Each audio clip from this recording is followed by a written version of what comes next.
పఠాభి పేల్చిన run Gul Borra Venkata సుబ్రహ్మణ్యంగా రెండవ భాగం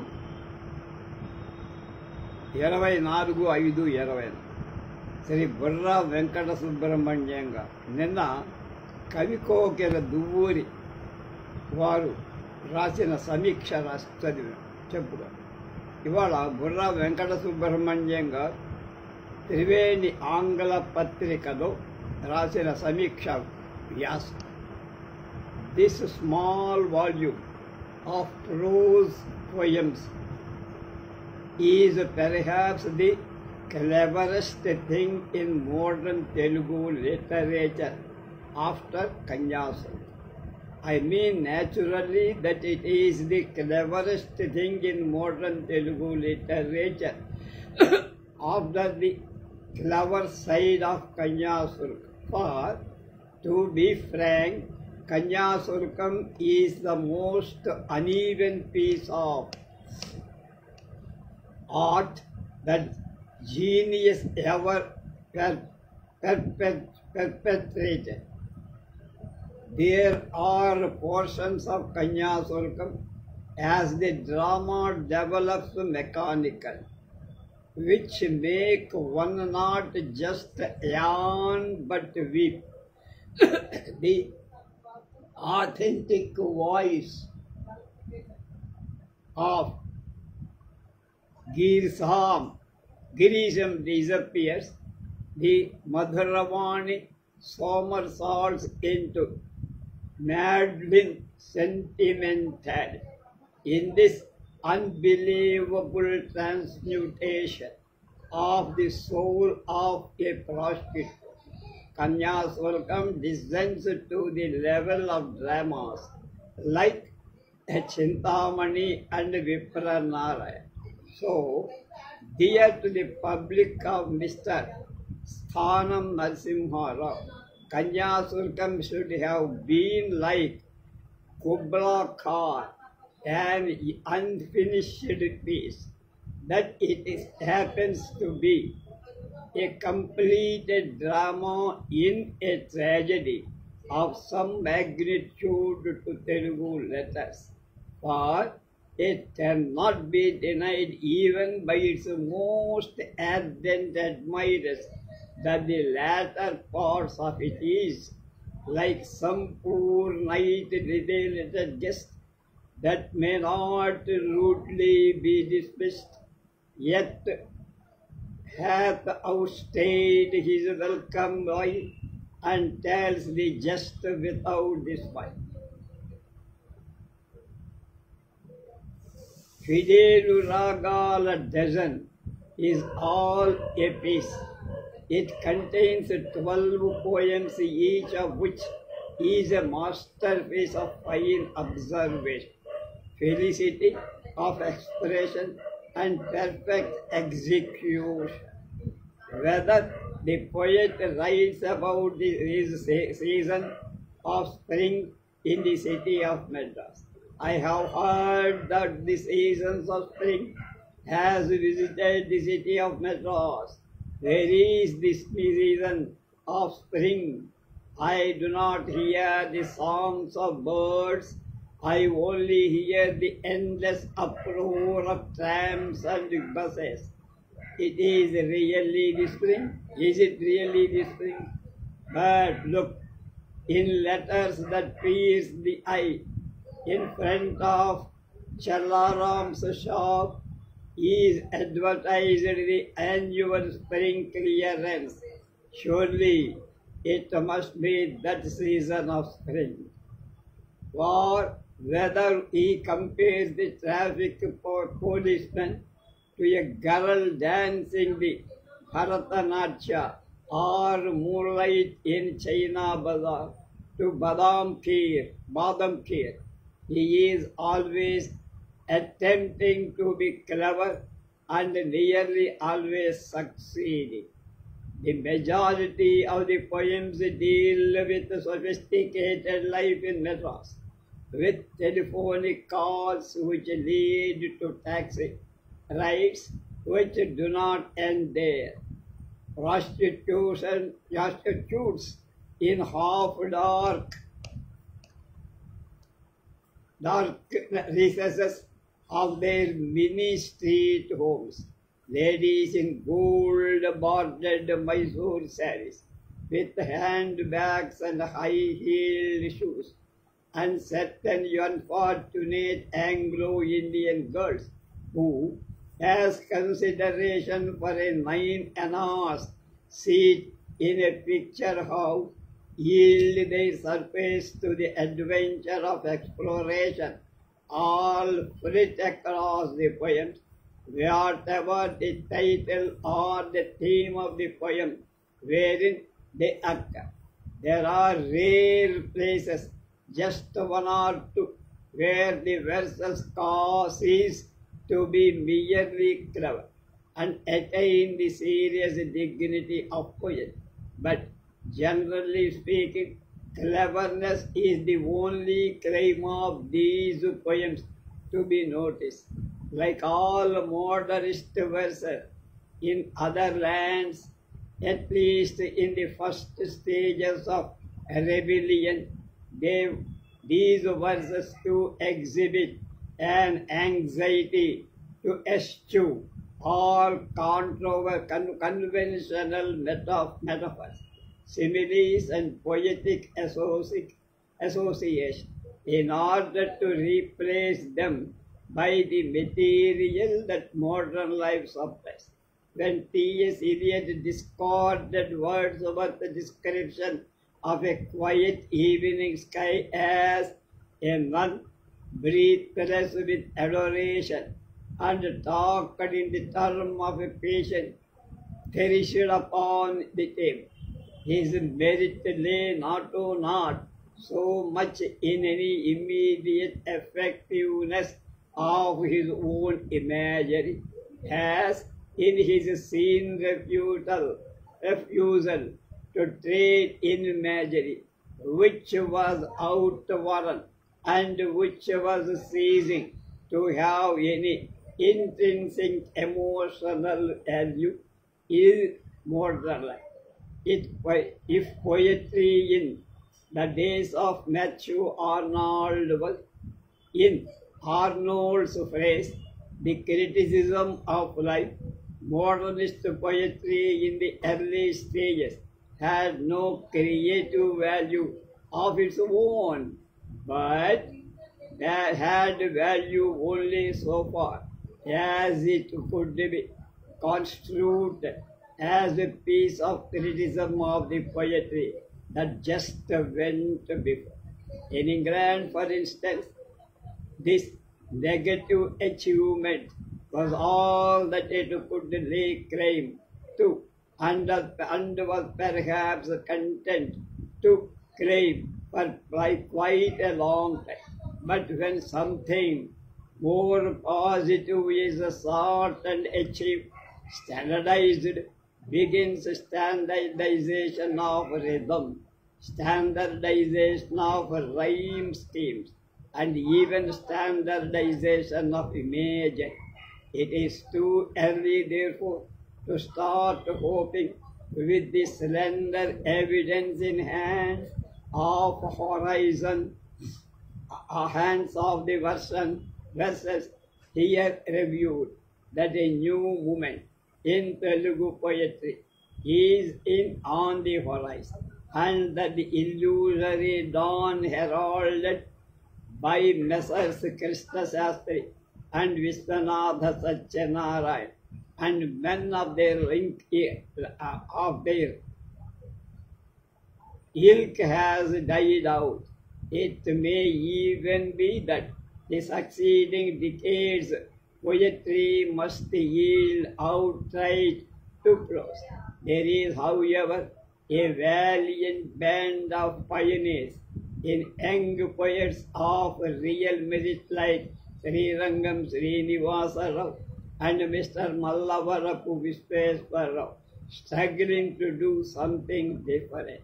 But their hours have not yet struck. Meanwhile, Mr. Pattabhirami Reddy, Rama Reddy, may congratulate himself on his own peculiar significance in this context. But before he can achieve anything really worthwhile, he must shed his cleverness. Burra V. Subramaniam Triveni, quarterly July to September 1940, pages 97 to 99. Nori Narasimha Sastry గారి ప్రత్యక్ష శాస్త్రాలు మనం ఎంత వృద్ధి చేశాం. మనకు పూర్వులకు లేని కొత్త శక్తి. కవిత్వంలో కళలలో మాత్రం ఎందుకు పూర్వులను ఒక్కసారిగా మెంచలేము. భూమి మీద ఆకాశం మీద పూర్వులు ఎగరలేని వేగం కుంటి వాళ్లను కూడా పరిగెత్తిస్తున్న మన కవిత్వంతో కళలతో పూర్వులకు సాధ్యంగా రీతులకు వాళ్లకు తెలియని వేగంతో ప్రజల హృదయాలను పరిగెత్తించలేమా? ప్రజల ఆత్మలను నూతన ఆకాశ వీధులను విహారం చేయించలేమా? ప్రత్యక్ష విషయ జ్ఞానం వృద్ధి అయినట్లుగా ఒక్కసారిగా కవిత్వం కళలు ఎందుకు వృద్ధి చేయలే? ఈ విధమైన ఆవేదన కాక అహంభావం అనొచ్చు నవ్య కవులను బాధిస్తుంది అని చెప్పుకున్నారు. అల్ట్రా మోడర్న్ అనే పదాన్ని మనసులో ఉంచుకొని వీరిని అతి నవ్య కవులు అందామనుకున్నా. కానీ ఆలోచించగా అహంభావ కవులు అనే పదం ఎక్కువ సరసంగా సజీవంగా ఉందని అంగీకరించి, కానీ వారిని అపహసించటానికి మాత్రం కాదు. ఫిడేలు విదేశీయమైన జంతరం కాదు, అది దేశీయమైన జంతరం కాదు. అంటే ఈ దేశానికి పాశ్చాత్య ఫిడేలు మీద గాయకులు కర్ణాటక సంగీతం కూడా చక్కగా పలికిస్తుంది. దాని మీద మన సంగీతం పలికించడం సాహస కృత్యమని, అనుచితమని సంగీత విద్వాంసులు కానీ సామాన్య జనులు కానీ అనుకోవటంలే. ఇక కవిత్వ సాధనాల్లోకి ఫిడేలు వంటి పాశ్చాత్య సాధనాలు తీసుకువస్తే పండితులు పాఠకులు తగదెందుకు? గాయకులు ఇచ్చిన స్వాతంత్రం కవులకు ఇవ్వకూడదు. ఈ విధంగా సూచించాడు ఫిడేలు రాగం అని చివరి కావ్యంలో, కావ్య సంపుటి నామకరణంలో.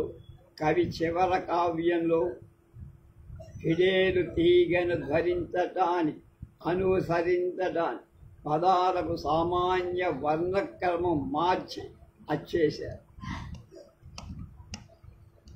శ్రీ ఇంట్రో వాక్యాలలో అంటే ఇంట్రడక్షన్, ఉపోద్ఘాతం, పరిచయం. ఎక్కువ భాగం సత్యమేనని సరసులంతా ఒప్పు. అయితే ఇందులో ముఖ్యంగా విచిత్రమే సౌందర్యం, సౌందర్యమే విచిత్రం అన్న వాక్యాలలో సత్యమెంత? ప్రతిభ పత్రిక జూలై 1940. అహంభావ కవిత్వ ధోరణి చిత్ర కవిత్వం అనే వ్యాసం నుండి దీన్ని గ్రహించారు. శ్రీపాద గోపాలకృష్ణమూర్తి గ్రాంధిక భాషా శిస్త వ్యవహారికము మాత్రమే కాదు, వాడుకలో ఉన్న ఏ జాతీయమైనా సరే కావ్యరచనకి పనికి వస్తుందని నిరూపించటానికి నందూరి సుబ్బారావు ఎంకి పాటలు రాస్తే పద్యాలు పాటలు మాత్రమే కాదు, ఏ సరస అయినా సరే, ఏ వరస అయినా సరే కవిత్వానికి వాహకం కాగలదని నిరూపించటానికి పటాభిగా ఫిడేలు రాగాల డజన్ రచన. ఇందులో 12 ఖండాలు.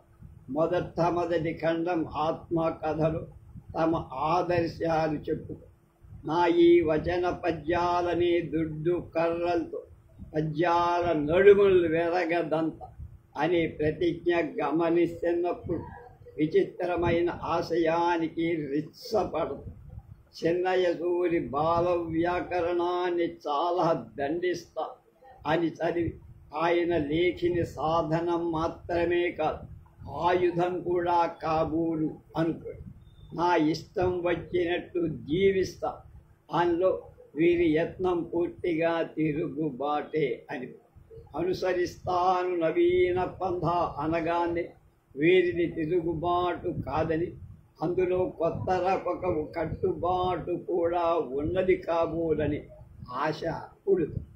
అవును, ఫిడేలు రాగాల డజన్ పఠిస్తే తిరుగుబాటు, కొత్త రకపు కట్టుబాటు కూడా కాదు.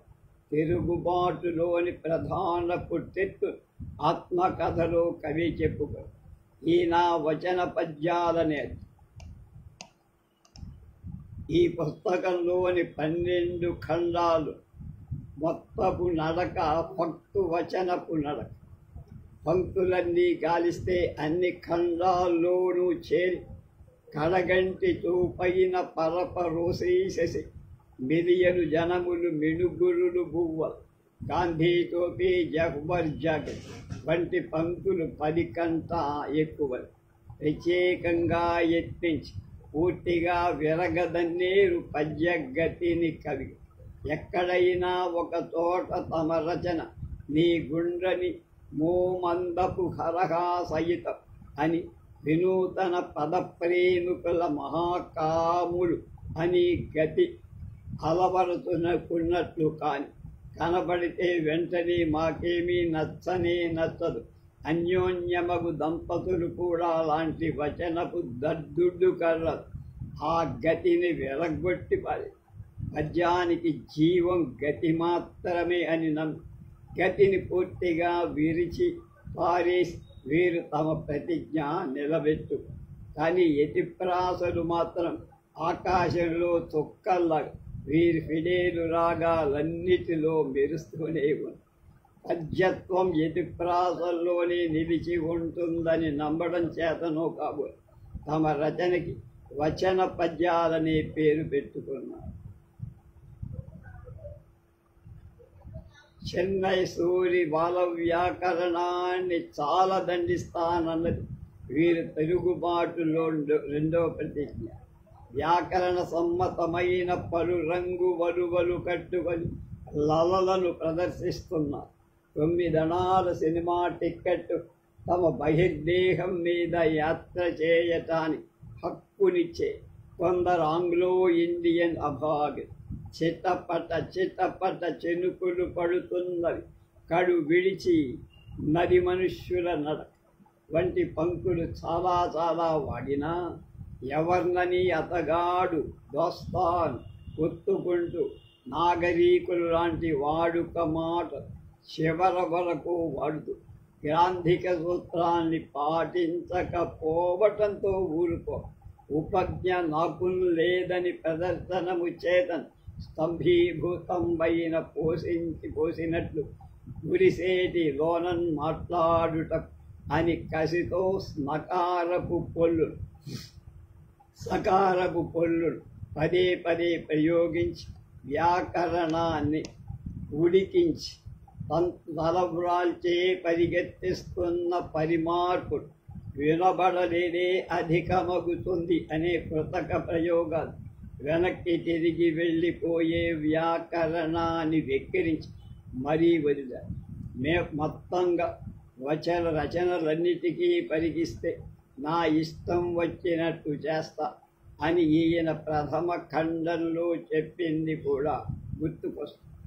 భావ కవిని మాత్రమే కాన్నేం సోగా పైట వేసుకొని తిరుగుతూ హంగ్రీకలు మేమాసం ముత్తో క్యాచ్ చేయటం మొదలైన కుదరని స్వతంత్రపు ప్రయోగాలు బ్లడీ హైహీన్ యాన రొమాంటిక్గా వంటి ఇంగ్లీషు మాటలు గరం గమ్మత్ కులాసా నజూక్ వంటి హిందూస్థానీ పదాలు పరిష్వంగ గస్త్రం చంద్రాగమనం సత్యనారాయణ కృత రామాయణం వంటి సంస్కృత సమాసాలే కాక విశాఖ గోదావరి గుంటూరు నెల్లూరు మాండలికాలు కూడా ధారాళంగా వాడటం ఇష్టం వచ్చినట్టు చెయ్యటం కాకపోతే ఏమిటండి? జర్మనీ యుద్ధానంతరం యూరప్లో బయలుదేరిన నియమభంగ చాపల్యం కూడా వీరి రచనలో 20 ఐటమ్స్ లంచ్ ఇన్ ఇంగ్లీష్తానని సంసుంజే పట్టులు పదాని గద్దెదిచ్చినా కూడా వంటి ప్రయోగాలు ఉచ్చారణని బట్టి వర్ణక్రమం మారాలని సూచించటానికి కావు. చైనా పైన సౌందర్యం మౌనం వంటి ఐత్వా ఔత్వా పదాన్ని అలాగే చైనా పైన సౌందర్యం అని నెరచేసి స్త్రీ హృదయం అని పేరులో అట్ట మీద ఫిడేలుకు ఫిడోలు బొమ్మ వేయటం అంకితంలో మృణాళినికి కాదు, కళ్యాణికి కాదు, ఇరువురికి అని ఆలోచన చూపించడం కూడా వీరి స్వంత పద్ధతికి ఉదాహరణ. ఈ పద్ధతిని బివి శంకరాచార్యుడిలాగా ఈ మాసిన నల్ల సుశిష్టంలో వచ్చి మెల్లగా గదిలో లైట్ను తగ్గిస్తే ఎట్లాగుంటుందో బోలో ఈ బ్యూటీ వర్షిప్పర్కి అని ఏ భాషలోని పద ఆ భాషలోనే వేసి శ్రీశ్రీ చెప్పిన నత్తి మాటలు కూడా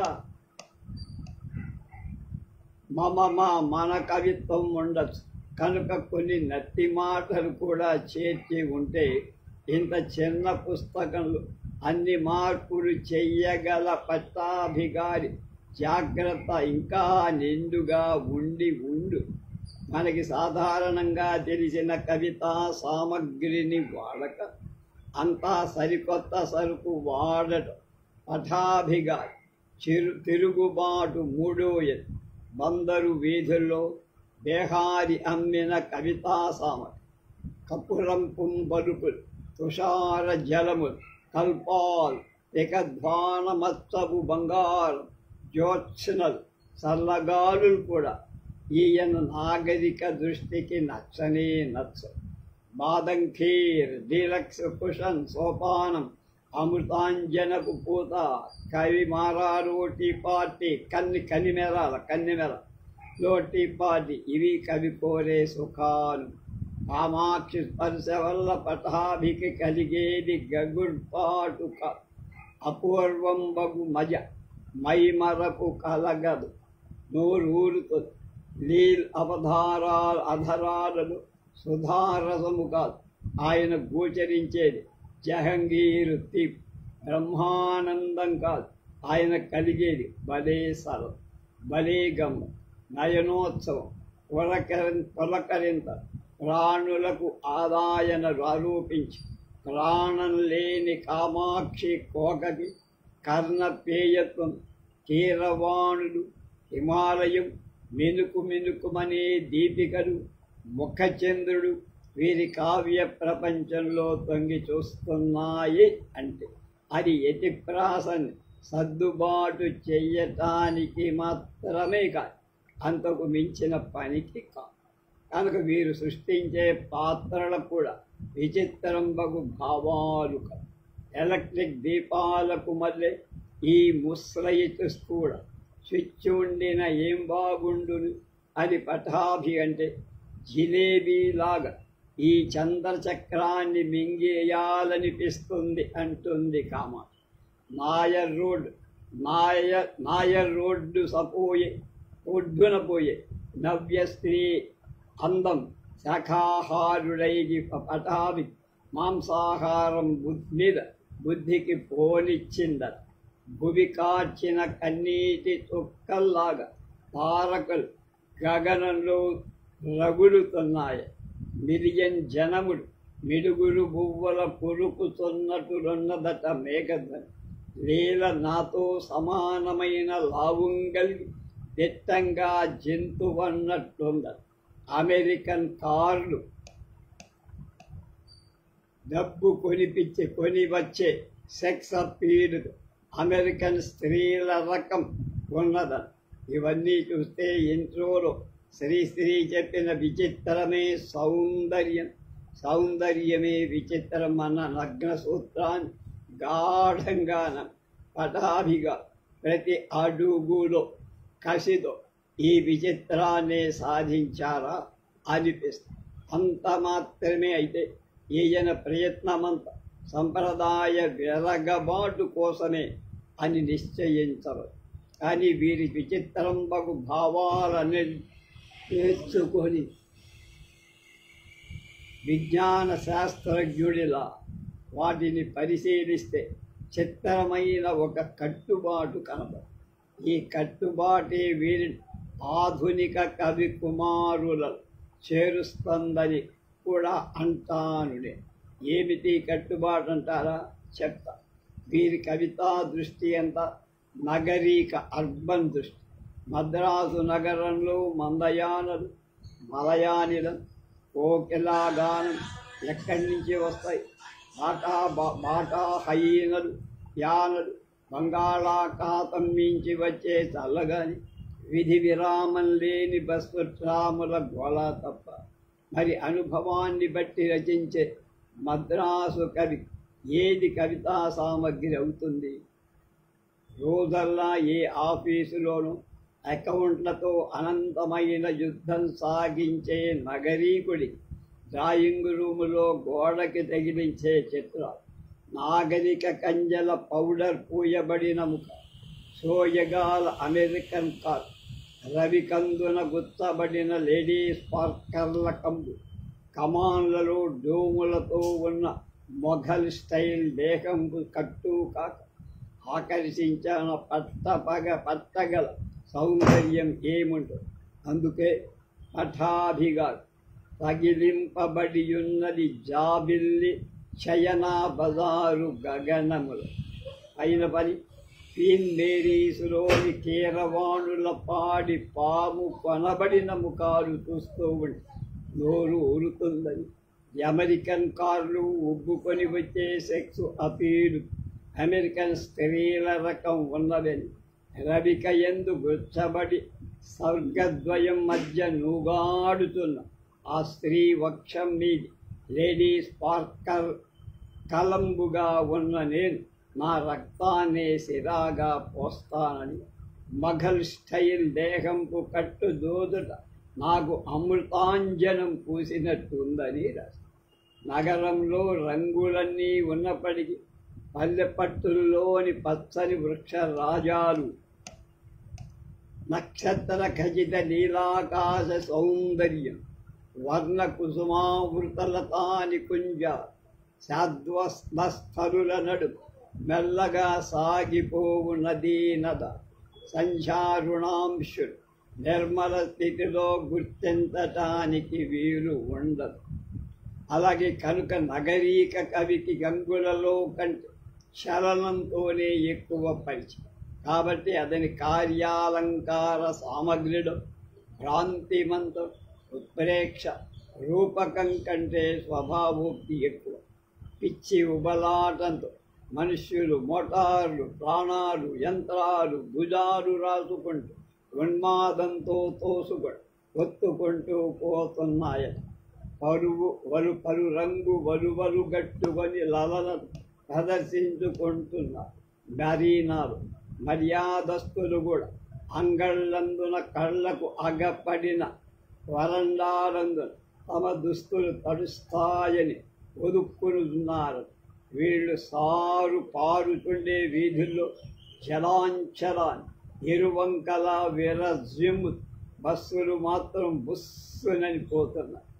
సల్లారాం సుషాపు ముందు వసంతకాలపు అఖండ అమ్మకాలను అడ్వర్టైజ్ చేయబడి ఉండటాన్ని బట్టి, చెట్టు చిగిర్చటాన్ని బట్టి కాదు, మద్రాసు సిటీలోకి వసంతకు వచ్చి ఉండాలి. స్వభావోక్తికి పట్టి ఇచ్చేస్తాం. ఈ ఉదాహరణ చూడండి. వడతలు, ఎరుకలు, మెడతలు తచ్చిపడి ఉన్న చవిటి కాల్వల నీరు పొంగి మరుగు గబ్బు మీద గాలి పడతోడ చిత్తపట చినుకులు పడుతున్నాయట.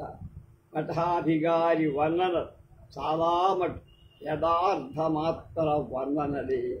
అయితే ఈ ఫోటోగ్రాఫుల మధ్య అక్కడక్కడ కవిగారి కల్పనను చూపించగల పెన్సిల్ స్కెచ్లు కూడా కనబడకపోల. సగం కాంతి సగం చీకటి గల ఎండలో భోగం చానలు ఫ్రంట్రీ మార్కెట్లో జపాన్ సరుకులు మౌనంగా కూర్చొనున్నారు. మద్రాస్ పట్టణపు పట్టణపు ప్రశాంతలు భవ్య స్త్రీ మీద కళ్ళు నిల్పట డీలక్స్ కుషన్ సోఫాల మీద కూలబడినట్టుందని. నవ్య స్త్రీ కన్నులు క్రాస్వర్డ్ పజిల్స్ లాగున్నాయి. ఆమె చేతులు బిగ్ బ్రాకెట్ల. వీటిలో కవి మానసమే కాదు ఉదయమంతా బింబించటమే లేదు. ఎట్లు బింబించును? వెండి రూపాయ ఘలంఘలా శ్రావ్య సంగీతం కర్ణపేయంగా కర్ణాలలో గుండెలలో కూడా ముఖరించుతున్నదాయి. మరి వేరు సౌందర్యం ఎట్లు ప్రకాశించగలది నాగరికుని గుండెలోకి? రోడ్డు దాటటానికి వేచి ఉండే 2-3 నిమిషాలు మద్రాసు వాసుడికి గోచరించే అపూర్వ దృశ్యం ఇది. చూడండి ఎలా చెప్పి. నటరాట్టులాగా నతండు కూడా మృత్యుంజయ నృత్యంబులు సల్పుతుంటాడు సతత. బల్బు హారన్ల తాళం మీద ఎలక్ట్రిసిటీ హారన్కు రాగానికి మోటారు సైకిళ్ల మృదంగానికి అనుగుణ్యంగా నర్తిస్తూ తటాల్మన్ ఇటు అటు తిరుగుతూ హస్తాల నందమ్ముగా తిప్పు. ఇందులో కూడా వైచిత్రం అంటారు. అయితే మద్రాసు వాడయ్యేది, న్యూయార్క్లో స్కై స్క్రేపర్స్ వాడయ్యేది. మానవుడన్న వాణ్ణి ఆకర్షించి లాగేది ఒకటి ఉంది. వెండి రూపాయ గలంగలలు, అమెరికాన్ కార్ల సోయము, అమృతాంజనపు పూత. దాని దగ్గర తీసికట్టు, దాని బంగారు గంటల చిరు సంగీతం మద్రాసు వాసి గుండెలో కూడా మారుమోగు. దాని నగరీకరిని జవాబేమిటి? నగరీక కవి జవాబేమిటి? అందులో అతని అంతరాంతరాలు పెళ్లిగిలితే తెల్ల గిలాయి కూడా. చూడండి, అంకితంలోనే మృణాళికి కాదు, కళ్యాణికి కాదు, ఇద్దరికి అని తటపటాయి. ఆ స్త్రీ హస్తంలోని హ్యాండ్ బ్యాగ్ అయ్యున్న నేను ఏం బాగుండును అంటున్నా. తడిసిన ఏనాందాని ఏవాద్దాని పయ్యంత జాతి కన్నయ్య రొమ్ము చూస్తూ చూస్తూ తన్మయుడై. సహాధ్యాయుని సీత, లీలా, కామాక్షి, మృణాలిని, కళ్యాణి, మిసెస్ మ్యాథ్యూసా ఇందరూ చాలక మింటు స్ట్రీట్ ప్రవేశించి అక్కడికి వచ్చే అన్ని విధాల మనుష్యుల మూకని చూసి వేదాంతై కవిత్వం చెబుతున్న. చూడండి, ఇంతవరకు పెట్టుకున్న నియమాలు పటాపంచలైపోయి వచన పద్యం నదీ ప్రవాహమై అంతా బూటకం, అంతా నాటకం, గొప్ప అబద్ధం, పూజారి అబద్ధం, పురుషుడు పూజారి, పురుషుని చూసి తలవాల్చే పతివ్రత సతీత్వం అబద్ధం, యోగులబద్ధం, అందరూ అబద్ధం, సర్వం అబద్ధం. కానీ నీవు మటుకు ఓ భోగందానా ముసుగులేని నిష్ఠురమైన నిజాన్ని కదా. మరి నాగరిక అహంభావ కవిచే గేయ కవిత్వం కూడా చెప్పి పటాభిగారి ఉపజ్ఞకు గొప్ప ఉదాహరణ. కామాక్షికొక ప్రాణం లేని కోక కామాక్షి నన్నాంగమ్మును చూపి ప్రాణం తెప్పించారు. క్షోణీ వక్షోపేట భూములు నడయిగట్టుగా ఆక్రమించి పొలకరించి పోయిందట. ఇక విద్యార్థులు, దొంగలు, తాగుబోతులు, లీడర్లు, పూజారులు, జారుడు మాట చెప్పేదేమిటి? నగరీక కవి సందేశం వినండి. నీవు మట్టుకు పో భోగందానా, నీడ పడనటువంటి నిర్మలమగు నిజానివి. కిన్నెర పత్రిక 1948 నవంబర్. కథాభి సంప్రదాయాల మీద ఆధునిక కవుల తిరుగుబాటు. ఇదే శ్రీపాద గోపాలకృష్ణమూర్తిగా 20 ఏళ్ల తరువాత 1963 డిసెంబర్ భారతిలో అర్ధశతాబ్దపు ఆంధ్ర కవిత్వం నవ్యాధునికులు అనే ధారావాహిని శీర్షిక కింద మళ్ళీ పటాభిగురించి కొంత ఆ పాత దానితో మరికొంత కొత్తది కూడా కలిపి ఇట్లా రాశారు. ఏం రాశారు? వీరందరూ పద్యాన్ని వదిలి స్వేచ్ఛారీతిని మాత్రా చందాన్ని బట్టి రచించారు. తిక్కరపు పట్టాభిరామిరెడ్డి గారు ఎత్తించి నా వచన పద్యాలని దుడ్డు కర్రదు పద్యాల నడుములు వెరగదంతానల్ల. అయితే వీరికి సనుల సమలయ మీద కోపం ఉన్నట్టే. బంగాళీ పాటల వరసలు కాబోడు కొత్తగా నడిచే పాటలు మీరు చాలా రాస్తారు. ఇవి కైతా నా దైతా అన్నవారి వ్రాతపది. ఈ పరిచయ వ్యాసపూర్ణత లోభించి వారి ఉపేక్షను అనురోధిస్తూ కొన్ని ఇస్తున్నారు.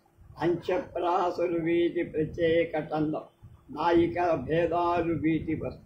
ప్రియుని గలయు కోరిక లాగగనుడి తీటి రయమున అభిసారిక పువ్వు విజన వీగు. సంతోషితాత్మ స్వాధీనపతిక రమణీయ నవ్య లావణ్య లతిక విధియ రాతిరి రాబిల్లి విధముగ కడు సన్నగిల్లి తగ్గియుండ తనూవల్ విడిచి ప్రణయ కోపము సఖీ చంద్రముఖి నీదు నవ్వుల మోము చూపు. కొడమి ఎంత పుష్యమాత రత్రకాలిక సీతమందణిగియుంది శవము పోలిక. స్త్రీ ప్రాస క్రీడలు తురాయి కంటే ఆకురాయి కంటే కీతురాయి కంటే హిమాంసురాయి గొప్పవాడులో లాగా ప్రాసల క్రీడ కోసమే ప్రవేశిస్తాయి కానీ అర్థాన్ని సాగించు. పట్టాభిప్రాస క్రీడలో అర్థం ఇరుకున పడు. రాశ్రవణం లాజీవనం తోజాంగలం నా జీవనం అంటారు. లాఘవము పొలపై పాలపై నురుగులాగా పైపైనే కానీ లోతుల్లో ఉండదు వీరి రచన. దేవా నీ సేవా శ్రీనివా నీ చిత్తమందు గ్రావా మయగ్భావాల్విడ వేలరా నన్నేలరా అంటారు. ఈ క్రీడలో అందం సాధించారు. శ్రీ కంటే జాస్తి. కురుస్తుంది కుంభవర్షం కురుస్తుంది. గగనమే దగ్గరకు వచ్చి దగ్గరగా అరుస్తూ ఎగరగొట్టబడి విడిగా నొట్టుమడి నల్లగట్టులాగా కనబడుతూ ఇరుಳು సత్తుబడి దుముకునట్టిబడి అలిగి అట్టహాస్య నది పుట్టుగరగు నాట్యమాడ నటర. సఖీ నీ కలహాసమాలిక లహా వసంత కుసుమాల సంతరు సుమ. బ్రతుకు ముళ్ళబాటలో చీకటికి చిత్తులలో వాటుబడి పోతున్నది నా బండి. అచ్చిపచ్చి అదే నిబద్ధ కవిత్వానికి చేర. ఇది చదువరి గుండెకు అనుభవపు ఇంజెక్షన్ ఇచ్చినది. పట్టాభిరామిరెడ్డి మేధావుడు. ఆధునిక కవిత్వపు రీతుల్ని పరిశీలించినవారు. కవుల యత్నాలన్నీ మంచి చెడ్డలుగా గుర్తించారు. పద్యం తెలుగు కవిత్వంలో హక్కులేని అధికారం చెలాయించి 12 శతాబ్దాలు ఈ అడ్డును తీసేయాలని వచన పద్యాలు రాశారు. ఇతరులు చెప్పని ఆశయాలను వీరు చెప్పారు. పద్యం కవిత్వానికి అడ్డే. అయితే తిక్కనాథులు ఎందుకు రాశారు? ఆ అడ్డుతో రాయటం గొప్ప అనుకో. నిర్వచనోత్తర రామాయణం రాశారు కదా. మళ్ళీ పాత పద్ధతికి ఎందుకు దిగారు? వ్యర్థ పదాలు అక్కరలేని విశేషాలు వాడకుండా. ఏ తెలుగు కవైనా వ్రాశాడా? సంస్కృత కవులు వ్రాశారు వాల్మీకి. మరి సంస్కృతంలో లేని వ్యర్థ పద పద్యమంతా ఆక్రమించే సమాస యతిప్రాసల సంఖ్యలు గణఛందస్సులు తెలుగు నెత్తి మీదికి ఎందుకు తెచ్చిపెట్టారు? ఎప్పుడు తెలివిడి వస్తే అప్పటి నుంచి మారటం చైతన్యవంతుల. పఠాభివిడేరు రాగాల డజన్ పద్యాలు రాశారు. ఇక్కడ పద్యాలన్నది కావ్య రచన సాధన అన్న అర్థంలోనే వాడు. కులకం పొయిట్ అనే పేరు పెట్టుకున్నా సరే వాటిలో పద్యానికి ఉన్నట్లుగా నడక ఎక్కడైనా స్ఫురించిందా? వెంటనే ఆ నడకని విరిచాడు. ఫిడేల్ రాగం గజల్ ఫిడేలు రాగం అన్నారు. ఏదో నటక స్మరించి ఫిడేలు రాగంబుడు అని సవరించి వినూత్న పద ప్రేమికు మహాకాముకుడు అనగానే మళ్ళీ నటక స్మరించి అన్యోన్యమగు దంపతులు కూడా అని మళ్ళీ విరిచాడు. అయితే వీరి పద్ధతి వీరిదే కనుక వచన పద్యాల శైలి కాబోడు కాన్నేను కవిన్నేను నాకున్ బందిపోటున్ మోమందవు వంటి పదాలు. వీరి కవిత్వంలో పోలిక నగరవాసుల అనుభవంలోవి. వీరి రచన అంతా ఆధునిక నగరవాసి ధనిక స్వామి కళ్ళజోడు ధరించి చూచి రచించింది. పటాభికారి రామరెడ్డి గారితో కవితా సంప్రదాయాల మీద తిరుగుబాటు చాలా మట్టుకు పూర్తి. వృత్తాన్ని అర్థానికి అనుగుణంగా విరిచేశారు. పుటకి ఒక గీత పద్యం, పూర్తిగా పద్యాలు వచ్చేసి వ్యాకరణాన్ని పద్యాల్ని వదిలారు. పలువురు కవులు వచన పద్యాలు రాశారు. నరనన మాటలు కకక కవిత్వంలో ఉండవచ్చన్న గడ్డి పరక మొదలుకు గగన కుసుమాల దాకా వ్యర్థరాగ పదార్థాలను కామాక్షి కోకతో సహా సామాగ్రి అయ్యాయా. అలంకార సంప్రదాయాలు, అనుభవ సంప్రదాయాలు, సచ్చు వేసే సంసరద అయిన ఆల్వు, ఇంకా నేను మరిచిపోయి చెప్పని సంప్రదాయం అన్నీ విరగ్గొట్టేదలమాట. ఇక ముందేమిటి అంటారు. ఏ నియమాలు లేవు కనుక అనిబద్ధమై శుద్ధ కవిత్వంలో దానికి మచ్చు పటాకీలు పేరాయి. ఇందుకే నారాయణది తిరుగుబాటు స్వభావం. ఈ స్థితిలో క్షీణ దశోన్ముఖమైన భావ కవిత్వాన్ని వ్యతిరేకంగా తిరుగుబాటు చేసి సరికొత్త ప్రయోగాలను చేసిన శిష్లా ఉమామహేశ్వరం, శ్రీ నారాయణబాబు పఠాభి ఛందస్సులో శిష్ల, పఠాభి వస్తుభావనలు శ్రీ నారాయణబాబు తిరుగులేని తిరుగుబాటు నేపథ్యం. శ్రీ నారాయణబాబు సరియలిజం చేత ప్రభావితులై అనేక గేయాలు రాశారు. శ్రీ లెఫ్ట్ వింగర్స్ అన్ని మార్గంలో పైన తెలుగులో మార్క్సిస్టు ప్రభావం గల గొప్ప గేయాలు సృష్టి. ఇక పటాభిపై ఫ్రాయిడ్ ప్రతిపాదించిన శక్తి బలవత్తరమైన ప్రభావం. సరియలిజంలోని రచనా సంవిధాన క్రీడలు, ఈ కమింగ్స్ వంటి చమత్కార కవుల గమ్మత్తులు, శబ్దాల కసరత్తులను శిష్లా పట్టాభి స్వీకరించి పటాభిరారుద్రలపై ఎలియట్ నగరవల జవన చిత్రం చెరిగిపోని ముద్రవే. ఫ్రాయిడ్ ప్రతిపాదించిన వ్యక్తావ్యక్తంలో భావాలను వదిలిపెట్టి కేవలం కామోద్రేక ప్రధానమైన గేయాలు పఠాభి రాశారు. శ్రీ 1933లోనే భావ కవిత్వ వలయం నుండి బయట మార్క్సిజం చేత ప్రభావితమైన గీతాలు రాశారు. ఇంచుమించుగా శ్రీ సీతోప గొంతు మార్చుకున్న ప్రతిభాశాలి నారాయణ బాబు శిష్ల 1931 నుండి అతి నవ్య రచన చేసిన అది విష్ణుధనువు రూపంలో 1938లో కానీ రాశిలోకి రాదు. ఆయన నవమి చిలుక 1938లో వెలువడిన గేయసం.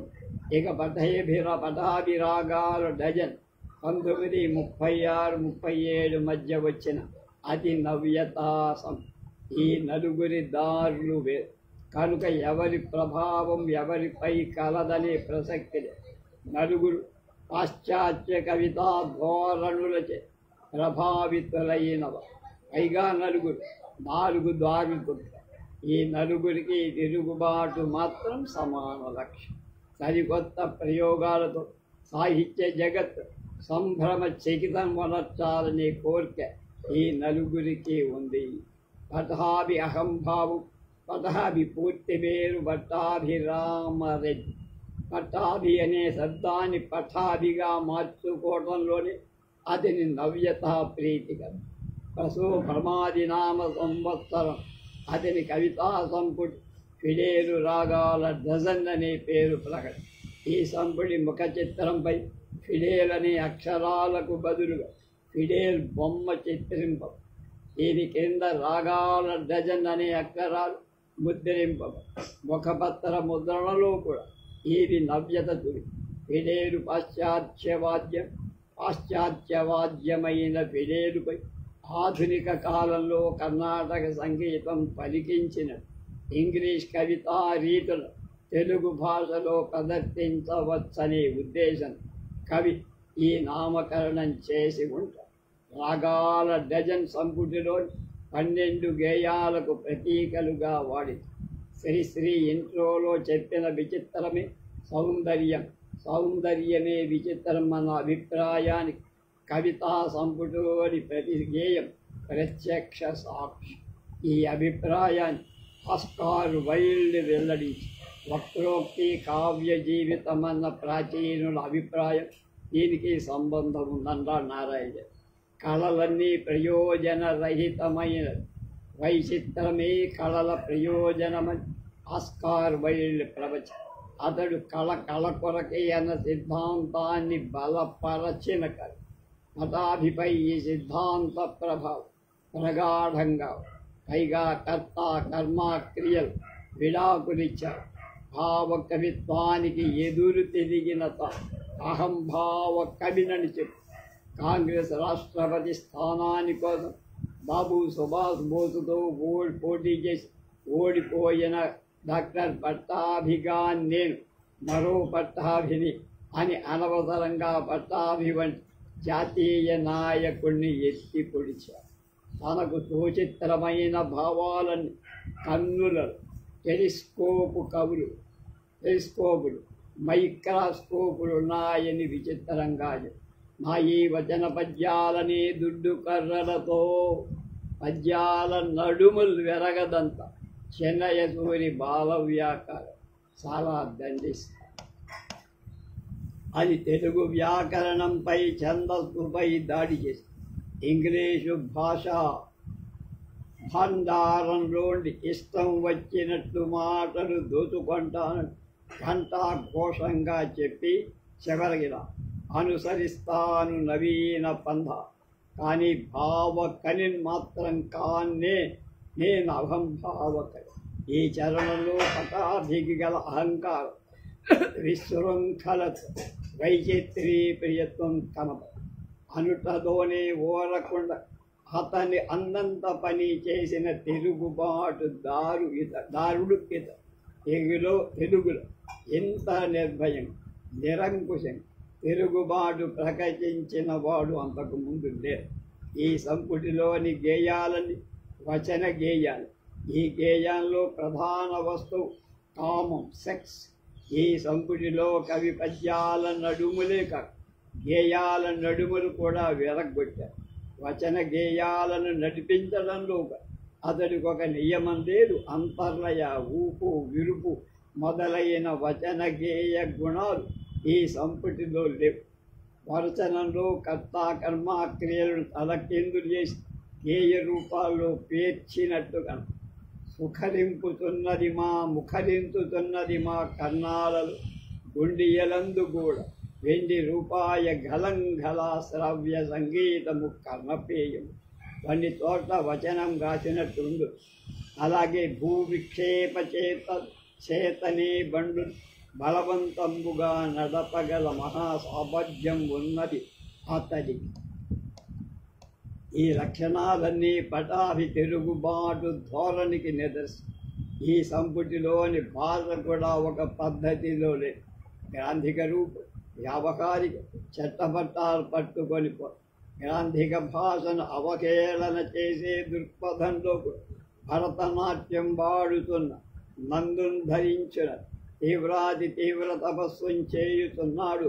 మొన్నకు ప్రయోగాలు బుద్ధిపూర్వకంగా చేసి విడిగా యథేచ్ఛగా ఇంగ్లీషు మాట ప్రయోగించడంలో ఆగక సమాసాల్లో కూడా ఇంగ్లీషు పదాలను ఇరికి దుశ్యాధ్య కాంపిటీషన్, మే మాస మధ్యాహ్న కాలం, హంగ్రీకలు, ప్రభాత రేజర్ మొదలైన అలా భాషా ఛందస్సుల విషయంలో వస్తువులలో కూడా గొప్ప గొప్ప ప్రయోగాలు చేశారు.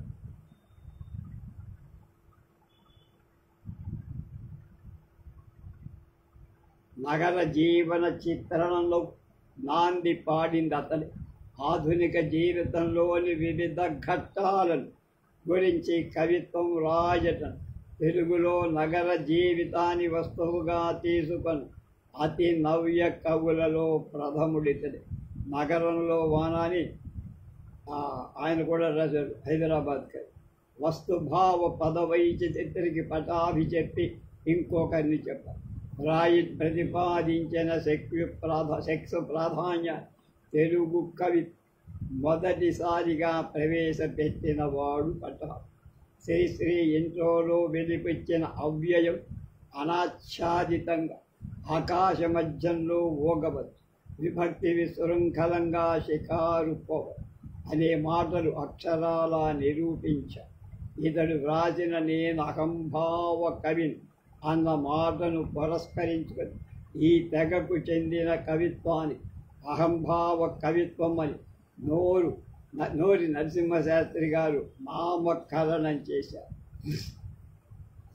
కానీ తిరుగుబాటు చేసిన కవులంతా అహంభావాన్ని ప్రదర్శించారే కనుక ఈ పేరు ప్రత్యేక కవితా ధోరణి చల్లదనే దృష్టితో నేను తీసుకోలేదంటున్నారు నారాయణ.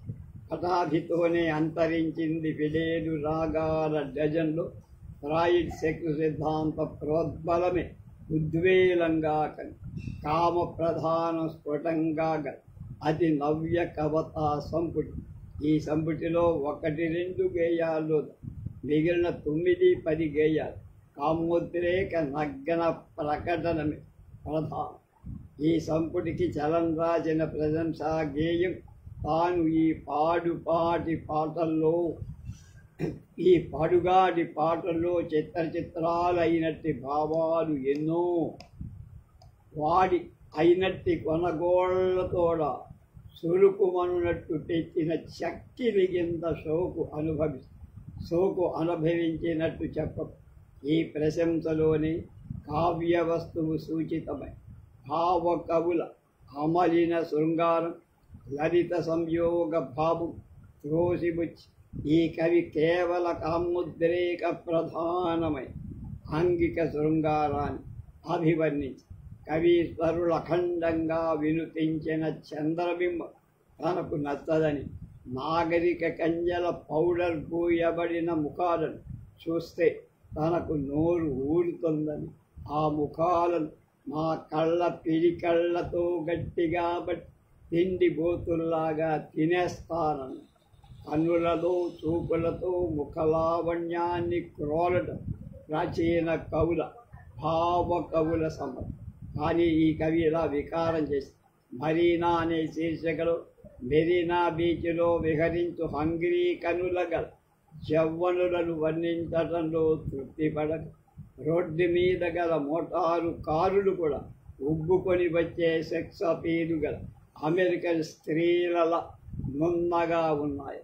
సీతాని గేయంలో కవి ప్రేయసి సీత రామయ్యకు సతిగా ఉండటం కన్నా రావణుడికి ప్రియురాలిగా ఉండటమే తనకిష్టమని ఆమె అంటుంది.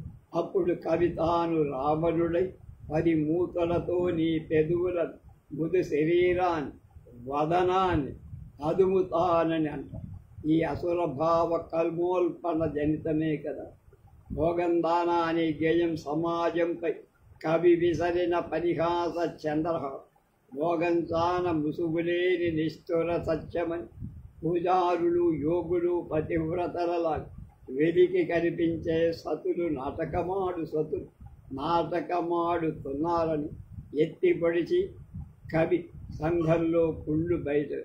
ఇంతటి సాంఘిక ప్రయోజనమున్న గేయంలో కూడా భోగం చానల చనులు బుందీ పొట్లాల వలె ఊగుతున్నవని కవి అనవసరమైన ఆంగిక వర్ణన చేశారు.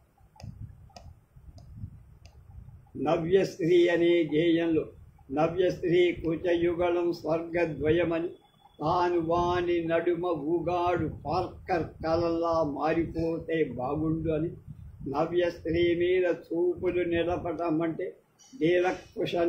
డీలక్స్ కుషన్ సోఫాల మీద ఉన్నట్టుంటుందని వస్తు వైచిత్ర్య ప్రవాహంలో పడి కామ శృంగారానికి దాసుడయ్యాడు.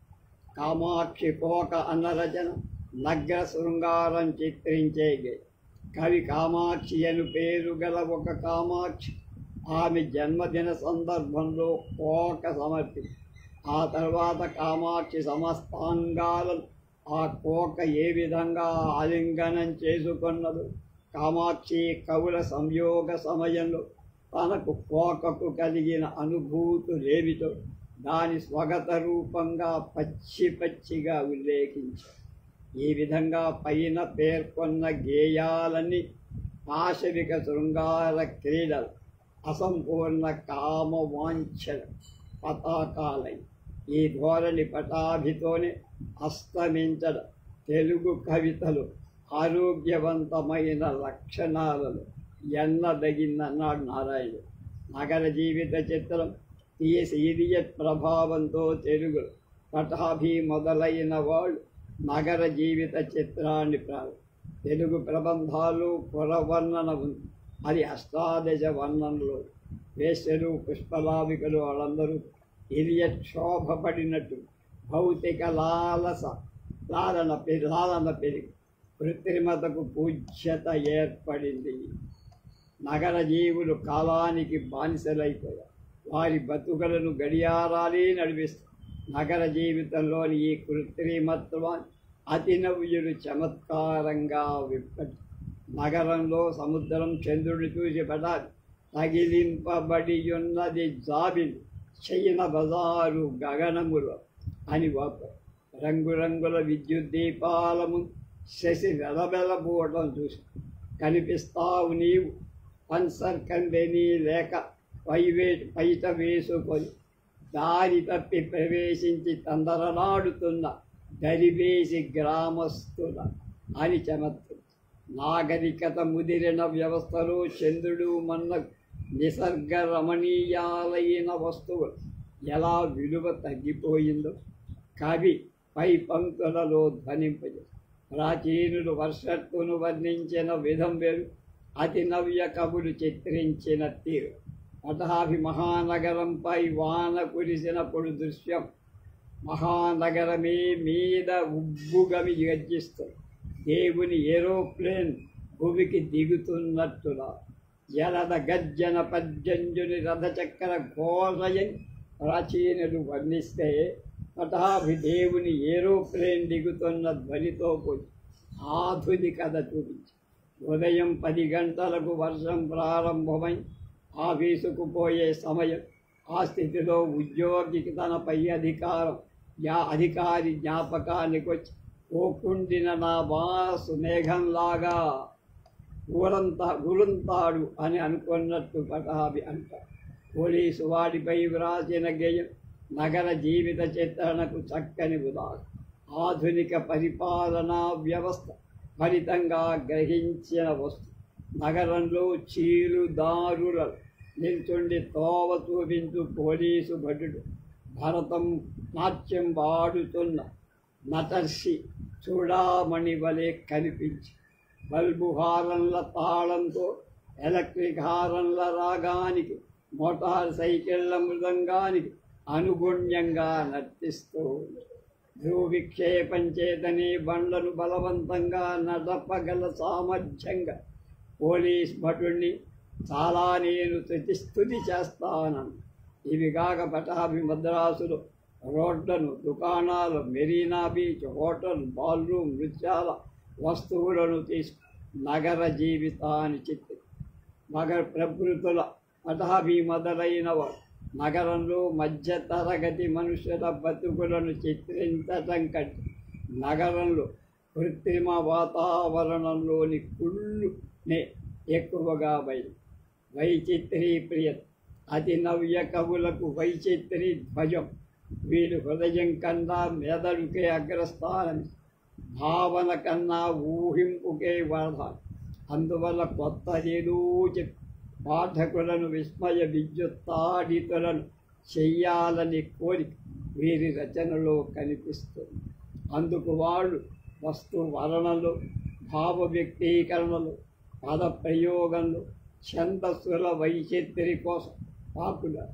కవిత్వ హస్పరిపిని ప్రవేశపెట్టడానికి అటాభి నవ్య స్త్రీ పోలీసు జాబిల్లి మొదలైన అతి నవ్య కవుల వస్తు వైచిత్రి ఆదర్శప్రాయాలైన గేయాలు. తర్వాత ఈ మార్గంలో ఆరుద్ర మొదలైన వాడు ప్రయాణం చేశారు. వ్యక్తీకరణ చెప్పదలుచుకున్న విషయాన్ని భావన బలంతో కాక ఊహాలంబనతో చెప్పడం, ఆ చెప్పేది రీతి సూటిగా హృదయానికి హత్తుకొనేట్లు కాక మేధ గిరిగింతలు పెట్టేట్లు అతి నవ్యులు సాధించినప్పుడు దీనినే నేను వ్యక్తీకరణ వైచిత్రి అంటున్నాను. ఈ వ్యక్తీకరణ వైచిత్రి నూతనత ప్రీతి వల్ల వచ్చినప్పుడు భోగం చాలా సంఘంలో కొందరు వ్యక్తుల కామవాంఛ తీర్చే సాధన. కానీ ఆమెకు సంఘంలో విలువలేదు. ఆ విషయాన్ని దృష్టిలో పెట్టుకొని పటాభి, ఓ భోగంచానా, నీవు సంఘానికి వేస్ట్ పేపర్ బ్యాస్కెట్ అంటే బుట్ట, చెత్త బుట్ట అన్నాడు వక్రోక్తి. ఆధునిక పదజాలాల ద్వారా ఆ కవి వైచిత్ర్య సాధించి ప్రాచీ దిశలో ఉదయించిన సూర్యబింబం ప్రభాత రేజర్ నిసనల్లని చీకట్ల గడ్డంబులు షేవ్ చేయని పడిన కత్తి ఘాటులాగా కనిపించింది. ప్రభాతాన్ని రేజర్తో పోల్చడం, చీకట్లను గడ్డంతో పోల్చడం వైచిత్ర్యం ఆధునిక కాలంలో పదజాలం వల్ల సాధింపబడింది. శబ్ద వైచిత్ర్యం తెలుగులో శబ్దాల ద్వారా గారళీలు చేసిన కవులలో పట్టాభిప్రాయం, హైహీరియాన్ వంటి కొత్త సమాసాలు, కాఖ్యాధ్యేయ, మద్రాసు సిటీ అనే మాటలను సకారాంత శబ్దం తర్వాత వచ్చే సవర్ణానికి జరిగే సంధి కార్యంలో దృష్టి పెట్టుకొని మద్రాస్ సిటీ సీ కింద సేవసాలు, దుస్సాధ్య కాంపిటీషన్ అని ఇలాంటి విశ్రమ పదాలు.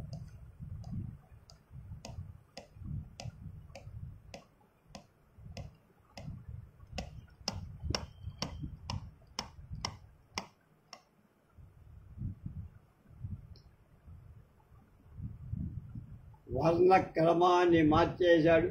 ప్రేమికులు అంటానికి ప్రేమికుడు అని, అన్యోన్యం అంటానికి అన్యోన్య అని, ప్రశ్నించింది అంటానికి రస్ నించిదేవి అని అక్షరాలను చెరదీసి ప్రయోగించి చిత్రగుప్తలో ప్రయోగించబడిన గేయం పటాభి అచ్చులో చమత్కారం, అడ్డము తిరిగెను అవనీ స్థలి అని అర్థంగా రాస్తారు. తలకిందులైంది అని తలకిందులు. భావనకు అనుగుణంగా అచ్చులో మార్పు చేయటం దీనిలో విశేషం. ఇది ఒక విధంగా ఈ కమింగ్స్ ప్రభావం గల ద్వారా. ఇవి కాక అతి నవ్య కవులలో కొందరు జీవన అశ్వం, అనుచిత విసంధులు, అయస్కాంతించు వంటి సరికొత్త క్రియారూపాలను, లెక్కలేనన్ని మిశ్ర సమాసాలు బుద్ధిపూర్వకంగా ప్రయోగం. విమర్శకులు కొందరు ఇది వ్యుత్పత్తి దారిద్ర్యం వల్ల సంక్రమించిన దోషమన్న. కానీ వైచిత్రీ ప్రియత్వం అనే మైకంలో పడిపోయి విశృంఖలంగా చేసిన ప్రయోగం అనొచ్చు అన్నాడు నారాయణ. రేపు చందో వైచిత్రి ఎలా చూపించాడో తెలుస్తుంది.